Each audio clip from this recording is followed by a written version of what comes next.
Hola, Presi, Esteban Dido, de Ràdio Sabuig.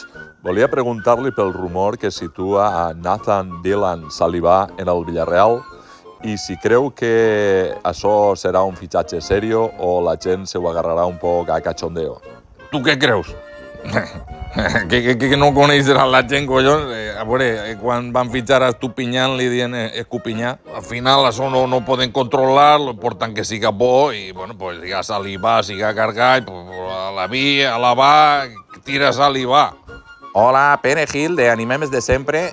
Aprofitant, vostè ha tirat alguna saliva? Pues una, dos o tres que alce la mal que no ha tirat mai.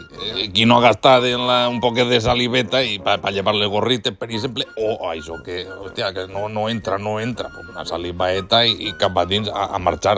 I això és el que esperem d'este jugador, que quan estan les defenses tancades, pues que ajuden en el seu joc a fluir i a penetrar cap a dins.